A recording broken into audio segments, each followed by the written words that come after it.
Praise the Lord everybody. Welcome back in the 7 minutes of devotion. मैं खुदावंद का शुक्रगुजार हूँ और खुदावंद के अजीम और तरीम नाम में आप सबों को सलाम कहता हूँ। मुझे यकीन है खुदा जिस तरह इस कलामी सिलसिले से मुझे बरकत पजीर कर रहा है, आपको भी बरकत मिल रही होगी। और मैं यही चाहता हूँ कि खुदा इस कलामी सिलसिले से आपको बड़ी बरकत दे और आपको वो बातें बताए जो आप चाहते हैं कि आपको हासिल हो सके। आज का जो कलाम, आज की जो आयत मुझे मिली है वो मिली है जेम्स याकूब 4 बाब और उसकी 7वीं आयत।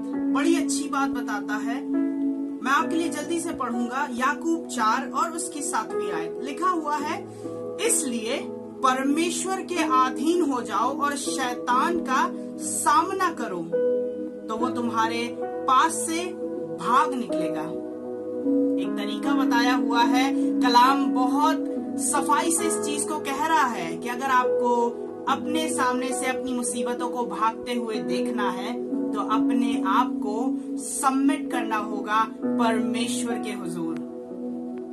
अपने आप को सौंपना होगा परमेश्वर के हुजूर। कई बार हम ऐसा हमें लगता है, ऐसा हम समझते हैं कि अगर यीशु का नाम हमारे पास है, अगर यीशु हमारे पास है तो सारी चीजें सॉल्व हो जाएंगी। पर मेरे अजीजों, जब आप एक स्तर और विश्वास में बढ़ते हैं, मसीही लाइफ में एक स्तर और बढ़ते हैं, तो ये जरूरी होता है कि हम अपने दिलों को, अपने आप को, अपनी आत्मा को परमेश्वर के हुजूर समर्पित करें, उसके हाथों में सौंप दें। एक बार मेरे साथ ऐसा हुआ कि मैं विश्वास में था, मैं परमेश्वर को जानता था, मैं यीशु मसीह को दिल से मानता था, विश्वास करता था, और मैं किसी के लिए दुआ करने गया, मैं किसी के लिए प्रेयर करने गया, और जब मैं वापस आया तो मुझे पता चला कि उनकी तबीयत और ज्यादा खराब हो गई। मेरे दिल में ये सवाल था कि ऐसा क्यों हुआ। मैंने तो यीशु के नाम से प्रेयर की थी, पर मुझे मेरे सवाल का जवाब मिला। मालूम क्यों? क्योंकि कहीं ना कहीं मैंने अपने आप को संपूर्ण समर्पण नहीं किया था, मैंने अपने आप को खुदा में नहीं सौंपा था।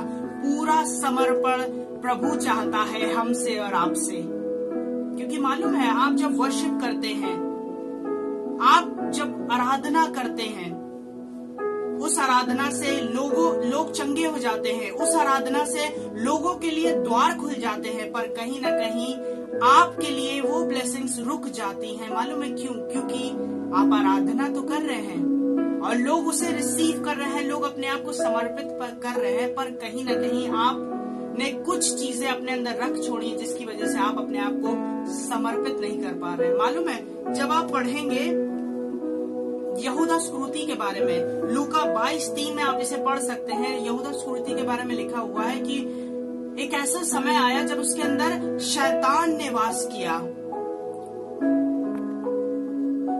मालूम है, जब मैं ये सोचने लगा, मुझे लगा कि वो तो एक ऐसी जबरदस्त संगति में था।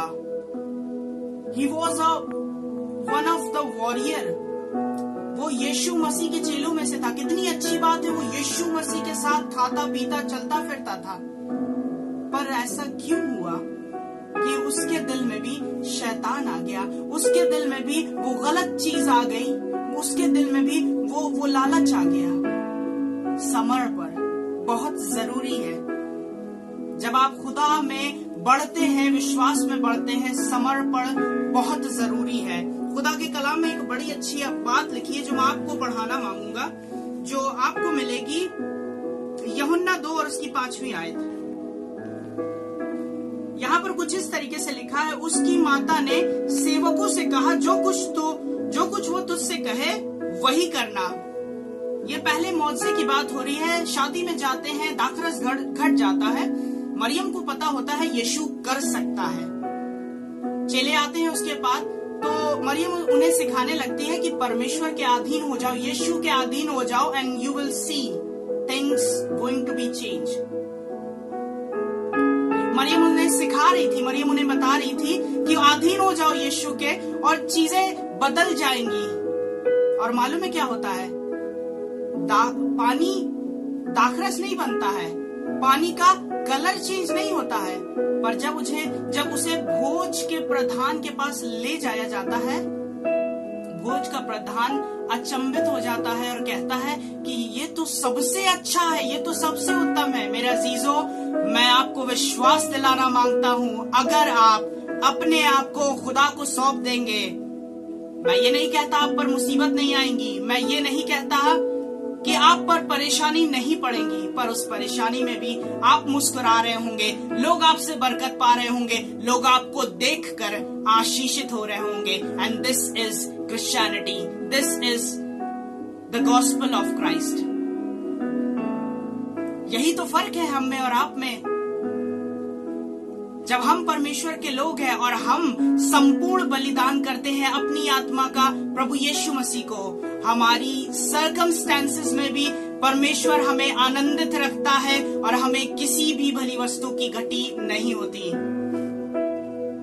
मैं ये इल्तिजा करता हूं कि आप इन सारी चीजों को अपनी लाइफ में कोशिश करें कि अंश ब अंश इसे फॉलो कर सके, इसे अपनी जिंदगी में लागू कर सके। और जरूर से यीशु का नाम लेना बहुत जरूरी है, पर यीशु को अपने आप को सौंप देना सबसे ज्यादा जरूरी है। And you can see things going to be change in front of you. आप आशीषित हो जाएंगे, आप मुसीबत में भी मुस्कुरा रहे होंगे और लोग आपसे आशीषित हो रहे होंगे। इस कलाम से खुदा आपको बड़ी बरकत दे। कोशिश करें कि इस ब्लेसिंग्स को दूसरों तक पहुंचाएं और आप भी मेरे साथ इस रिफाकत में मिल सकें और दूसरों के लिए एक आशीष का कारण बन सकें। May the Lord bless you. Praise the Lord.